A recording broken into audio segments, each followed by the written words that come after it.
जय श्री कृष्णा प्रिय बंधु, स्वागत है आप सभी का फिर से हमारे YouTube चैनल विद्या ज्ञान दर्पण में। दोस्तों, आज की कहानी बहुत ही ज्ञानवर्धक है, जिसमें हम जानेंगे कि जिंदगी में अच्छे बुरे कर्म का असर कभी न कभी लौट कर जरूर आता है।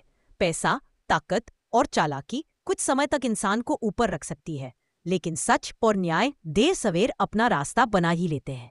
यह कहानी है एक बेईमान साहूकार की, जिसने अपने लालच में सब कुछ दांव पर लगा दिया और अंत में अपने कर्मों का फल भुगता। पुराने समय की बात है। एक छोटे कस्बे में गिरधारी लाल नाम का साहूकार रहता था। नाम तो उसका दूर दूर तक था, लेकिन अच्छे कामों से नहीं। लोग उसे उसकी कड़वी जुबान, ऊंचे ब्याज और बेईमानी के लिए जानते थे।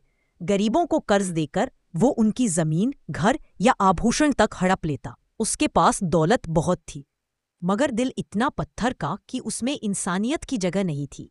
एक दिन गांव का एक गरीब किसान रामनाथ उसके पास आया। बारिश कम हुई थी, फसल बर्बाद हो गई थी और रामनाथ के पास बीज खरीदने के लिए पैसे नहीं थे। साहूकार जी, 50 रुपए उधार दे दीजिए, बीज खरीद लूंगा। फसल होने पर ब्याज समेत लौटा दूंगा। रामनाथ ने हाथ जोड़कर कहा। गिरधारी लाल ने अपनी मूंछों पर ताव देते हुए कहा, 50 रुपए तो मैं दूंगा, लेकिन ब्याज साल का नहीं, महीने का दूंगा, और वह भी 5 रुपए प्रतिमाह, और गारंटी के तौर पर तुम्हारा खेत का आधा हिस्सा मेरे नाम कर देना होगा। रामनाथ का चेहरा उतर गया, लेकिन मजबूरी बड़ी थी। भूखे बच्चे, खाली खेत और घर में अनाज का एक दाना तक नहीं। उसने मन मारकर शर्त मान ली। महीने बीतते गए। रामनाथ ने मेहनत करके फसल तो उगाई, लेकिन मौसम फिर बिगड़ गया और आधी फसल खराब हो गई। वह ब्याज समय पर नहीं दे पाया।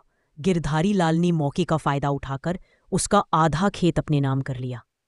गांव वाले इस बात को देखते थे, लेकिन डरते थे, क्योंकि गिरधारी लाल के पास ताकत, पैसा और प्रशासन तक पहुंच थी।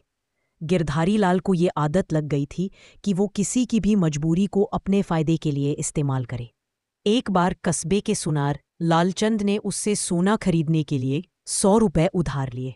लालचंद ने समय से पहले ही ब्याज समेत पैसे लौटा दिए, लेकिन गिरधारी लाल ने चालाकी दिखाते हुए कहा, तुमने जो पैसे लौटाए हैं उसमें मेरे हिसाब से 3 रुपए कम है। जब तक ये पूरे नहीं करोगे, तुम्हारा गिरवी रखा सोना मैं नहीं लौटाऊंगा। बेचारा लालचंद कागज दिखाता रहा, हिसाब समझाता रहा, लेकिन गिरधारी लाल ने सुना तक नहीं। कुछ साल बाद कस्बे में एक बड़ा व्यापारी बालक किशन आया। वो यहाँ अनाज का कारोबार शुरू करना चाहता था। उसे एक गोदाम की जरूरत थी, जो गिरधारी लाल के पास खाली पड़ा था। गिरधारी लाल ने गोदाम ऊंचे किराए पर देने का वादा किया, लेकिन चुपचाप नगर पंचायत में जाकर जमीन का रजिस्ट्रेशन अपने नाम करवा लिया। कुछ महीनों बाद जब बालक किशन का कारोबार चल पड़ा,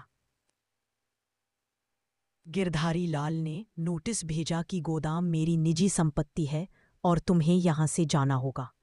बालक किशन के लाख समझाने के बाद भी गिरधारी लाल तस से मस ना हुआ। बालक किशन को भारी घाटा उठाकर कस्बा छोड़ना पड़ा। गिरधारी लाल अब अपने आप को कस्बे का राजा समझने लगा था। हर जगह उसकी बात चलती थी। मंदिर के पुजारी से लेकर कोतवाली के दरोगा तक उसे सलाम करते थे, क्योंकि वह उन्हें चुपचाप पैसा देता और अपना पक्ष मजबूत करता। लेकिन धीरे धीरे लोगों के दिल में उसके लिए नफरत भरने लगी। गांव के बच्चे भी उसे देखकर रास्ता। एक रात गिरधारी लाल मालूमा घर के आंगन में बैठा था।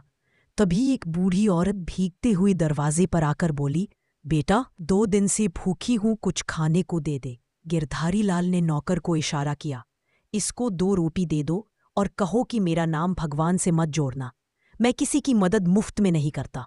बूढ़ी औरत की आंखों में आंसू आ गए।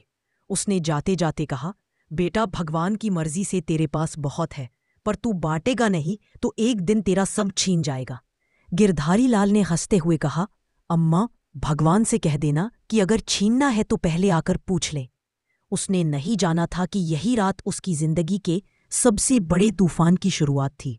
उस रात के बाद से गिरधारी लाल की जिंदगी में धीरे धीरे अजीब घटनाएं होने लगी। पहले पहले तो उसने इन्हें संयोग समझा, लेकिन समय बीतने के साथ यह संयोग एक डरावनी सच्चाई में बदल गया। कुछ ही महीनों में कस्बे के कई बड़े ग्राहक, जो सालों से गिरधारी लाल के पास से सौदा करते थे, धीरे धीरे उससे किनारा करने लगे। पहले उसे लगा कि शायद बाजार में मंदी है, लेकिन हकीकत यह थी कि उसकी बेईमानी की खबरें आसपास के गांवों और कस्बों तक फैल चुकी थी। लोग अब उससे कर्ज लेने से बचते थे और जिनके पास पैसा था वे कहीं और से सौदा करने लगे। उसकी तिजोरी में रखी मोटी रकम धीरे धीरे खर्च होने लगी, लेकिन आने वाला पैसा कम हो गया। फिर भी अपने घमंड में उसने इसे गंभीरता से नहीं लिया। गिरधारी लाल का एक बेटा था, रघुवीर। वो पढ़ा लिखा था, लेकिन बाप की आदतों से परेशान रहता था। रघुवीर अक्सर कहता, बाबूजी, पैसा कमाना बुरा नहीं, लेकिन लोगों को लूटना पाप है। एक दिन यह सब उल्टा पड़ेगा। गिरधारी लाल गुस्से में जवाब देता, अरे नादान, दुनिया ताकत और पैसे से चलती है, ईमानदारी से नहीं। एक दिन रघुवीर ने तंग आकर कहा, अगर यही तेरी सोच है तो मैं अपना रास्ता अलग कर रहा हूं। मैं ऐसे पैसे में हिस्सा नहीं लूंगा जो लोगों के खून पसीने से छीना गया है। और वह घर छोड़कर चला गया। गिरधारी लाल ने सोचा, जाने दो, जवान खून है, कुछ साल बाद खुद आकर मेरे कदमों में गिरेगा। लेकिन यह उसकी दूसरी भूल थी, क्योंकि रघुवीर कभी लौट कर नहीं आया। एक दिन गिरधारी लाल को तेज बुखार हुआ।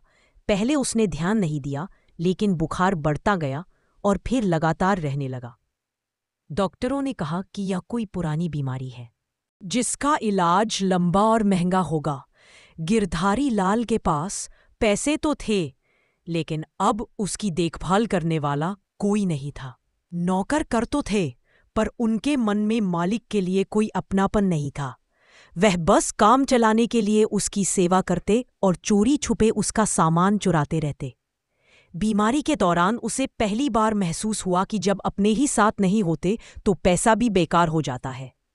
एक दिन जब गिरधारी लाल कस्बे की सड़क से गुजर रहा था, उसने सुना कि कुछ लोग उसके बारे में फुसफुसा रहे थे। देखो, वही है जिसने रामनाथ का खेत हड़प लिया था। हाँ, और लालाचंद का सोना भी खा गया था।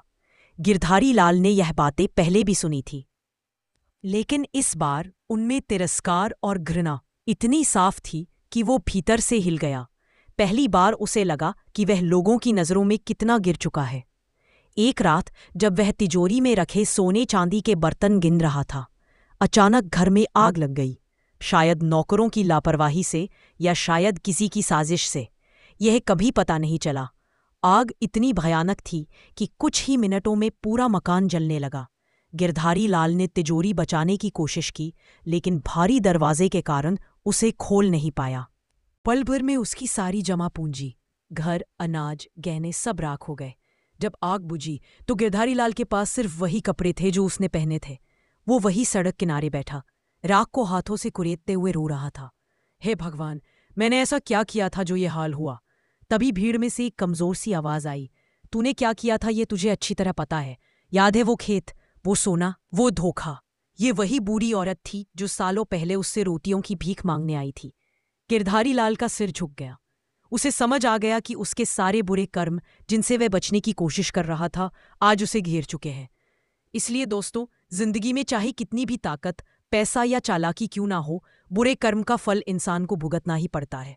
हो सकता है न्याय देर से आए, लेकिन वह कभी खाली हाथ नहीं आता। जो दूसरों का हक छीनता है, उसकी तिजोरी चाहे सोने से भर जाए, लेकिन दिल खाली और अंत दुखद होता है। इसलिए हमेशा ऐसा करो कि जब वक्त तुम्हारे कर्मों का हिसाब ले तो तुम्हारा सिर शर्म से नहीं, गर्व से झुके। दोस्तों, अगर आपको ये कहानी पसंद आई हो तो एक लाइक ज़रूर करना। अब फिर मिलेगी अगली वीडियो। राधे राधे।